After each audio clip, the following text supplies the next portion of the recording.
चलिए आज कुछ नया सीखते हैं वास्तु एंड एस्ट्रोलॉजी से रिलेटेड। लास्ट वीडियो जो था उसमें न्यूमरोलॉजी की बात की गई थी, तो आज सोचा कि कुछ ना कुछ एस्ट्रोलॉजी या वास्तु से रिलेटेड बात की जाए।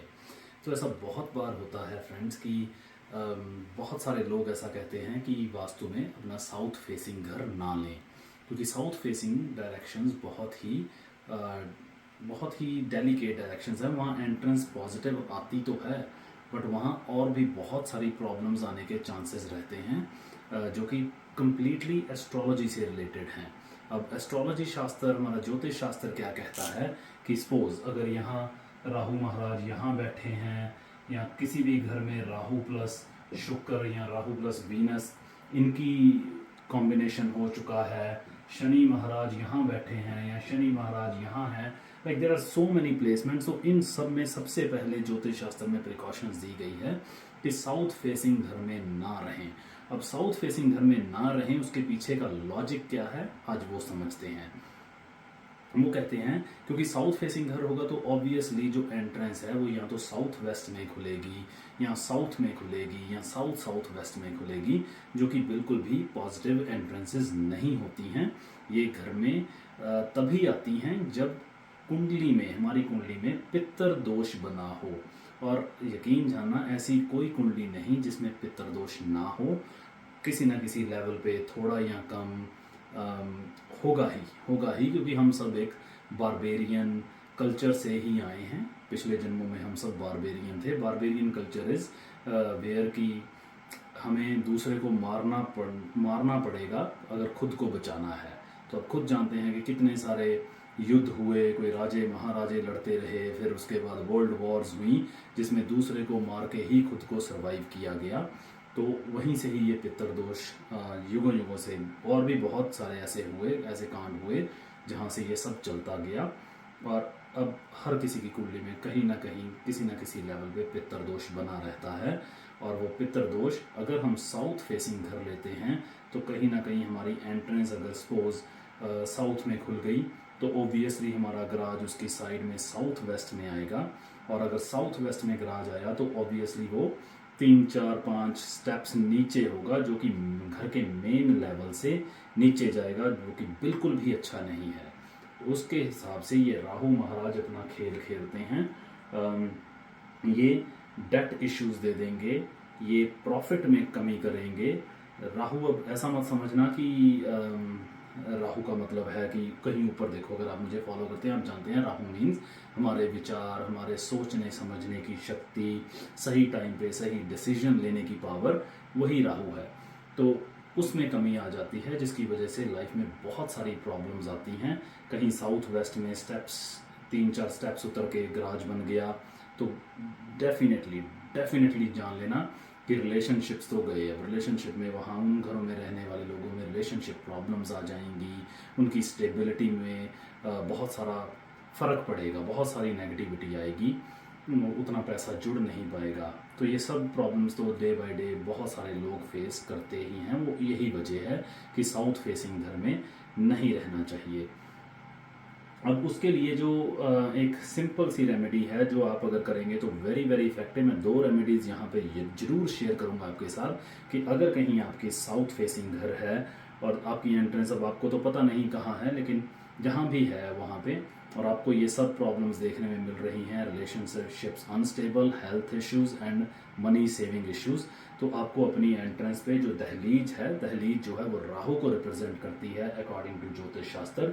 वहाँ आपको एक चांदी का पतरा 1 इंच चौड़ा और जितना बड़ा दरवाजा हो उतना लंबा वो जरूर लगाना चाहिए। क्योंकि अगर आप मेरी वीडियोस को जानते हैं, we know silver represents moon, तो वो चांदी का पतरा, वो जो दहलीज है जो राहु को रिप्रेजेंट करती है, उस राहु को वो कंट्रोल कर लेगा सिल्वर। तो चांदी का पतरा दहलीज पे लगाना मतलब उस राहु को कंट्रोल कर लेना, जो पित्तर दोष का कारक बन के बैठा हुआ है, जो हमारी ग्रोथ में प्रॉब्लम्स देगा। तो एक तो ये रेमेडी, और दूसरी रेमेडी, अगर कहीं आपका गराज साउथ वेस्ट में आ गया है तो गोल्डन फ्रेम में आप एक ड्राई माउंटेन की पिक्चर उस डायरेक्शन में, गराज की डायरेक्शन में जरूर लगा दें, ताकि उस डायरेक्शन को वो वेट मिल सके, जिसकी वजह से जिसके ना होने की वजह से रिलेशनशिप में इंस्टेबिलिटी हो गई है और प्रॉब्लम्स आ रही हैं। तो ये 2 रेमेडीज़ ज़रूर फॉलो करें। हम घर बनाते हैं बहुत बड़े या बहुत महंगे, लेकिन अगर थोड़ी बहुत भी हम प्रिकॉशन लेके चलें और कुछ ना कुछ कहीं, जैसे सपोज हमने अपनी एंट्रेंसेस को पॉजिटिव रख लिया, टॉयलेट्स को सही डायरेक्शन में रख लिया, बेडरूम्स सही चले गए, किचन सही चली गई और स्टेयर्स सही चली गई, मतलब ये और 1-2 चीज़ें, मतलब इतना भी अगर हम ठीक कर गए उसे अपने घर को बनाते हुए, तो समझ लेना कि 70 to 80% हमारा वास्तु घर का ठीक हो गया और हमारी ज़िंदगी में आने वाली बहुत सारी प्रॉब्लम्स से हमें प्रिकॉशन मिल गई और हम बच गए। प्रिकॉशन मैं ऑलवेज ही कहता आ रहा हूँ, ये बहुत ज़रूरी है। ट्रीटमेंट से ज़्यादा प्रिकॉशन है। Precaution is better than cure. अब देख लो कोविड काल में भी क्या हो रहा था। कोविड काल में ट्रीटमेंट तो नहीं था इतना, एक प्रिकॉशन ही थी ना कि घर में रहो, डिस्टेंस बना के रखो, मास्क पहनो, हैंड्स को सैनिटाइज करो। जिसने भी वो प्रिकॉशंस फॉलो की वो बचे रहे, प्रिकॉशंस नहीं फॉलो करते तो ट्रीटमेंट में जाते। अब ट्रीटमेंट कब इफेक्टिव हो, कितना इफेक्टिव हो, वो बात की बात है। तो प्रिकॉशंस आर मच बेटर। तो जब भी आप घर बना रहे हैं या आपने घर लिया है, आपको प्रॉब्लम स्टार्ट हो गई, या घर बनाने के पहले ही अगर आप किसी भी इन वास्तु को कंसिडर करके इन चीज़ों को सही डायरेक्शन में ले आएँ, एंट्रेंसेस जहाँ से पॉजिटिव एनर्जी हमारे घर में आनी है, टॉयलेट्स जहाँ से हमारे घर की एनर्जी बाहर ड्रेन होगी, अगर टॉयलेट पॉजिटिव डायरेक्शन में बन गया तो पॉजिटिव एनर्जी ड्रेन होगी। तो ऐसे बेडरूम जहाँ हमने अपनी लाइफ का 1/3 पार्ट बिताना है 8 आवर्स, तो अगर वो सही डायरेक्शन में है तो ऑब्वियसली हम रीजुवेनेट एवरी नाइट होंगे और अच्छे से काम करेंगे। किचन जहाँ से हमें न्यूट्रिशन मिलना है, हमारे हेल्थ, हमारा पराक्रम, वो किचन अगर सही डायरेक्शन में आ गई तो बढ़िया। स्टेयर्स जो घर में वेट लाती है, जो स्टेबिलिटी लाती है, ये स्टेयर्स ही। कुछ ऐसी चीज़ें, बस ज़्यादा वहम भ्रम में पड़ने की ज़रूरत नहीं। खाली हम इतना भी फॉलो कर गए तो समझ लेना कि लाइफ में हमने दुखों को काफ़ी हद तक बीट कर दिया। थोड़े बहुत तो चलो आएंगे, जैसे भी आएंगे, लेकिन फिर भी काफ़ी सारा बचाव हो जाएगा। तो ये कुछ कपल ऑफ रेमेडीज़ जो मैंने शेयर की वो ज़रूर करें और इस बात का ध्यान रखें, इसमें साउथ फेसिंग हाउसेस के लिए इसीलिए मना किया गया है क्योंकि साउथ वेस्ट डायरेक्शन जो है वो पित्तर दोष बना देती है। अगर वहाँ गड्ढा हो, वहाँ एंट्रेंस खुल जाए, वहाँ बड़ी बड़ी ओपनिंग्स शीशे हों, या फिर वहाँ गराज बन जाए, तो वो पित्तर दोष को रिप्रेजेंट कर देती है और पित्तर दोष हमें लाइफ में आगे नहीं बढ़ने देते। तो उसके लिए रेमेडीज़ आपको बता दी गई हैं। फिर भी अगर आप नया घर बना रहे हैं, इतने सारे पैसा खर्च कर ही रहे हैं इतना सारा, तो कोई फ़र्क नहीं पड़ता, थोड़ा बहुत और लगा के एटलीस्ट आपको पता हो कि जहाँ हम रह रहे हैं वो एकदम पॉजिटिव प्लेस है। और अगेन घर का वास्तु सब पे काम करता है, it's not just for one person.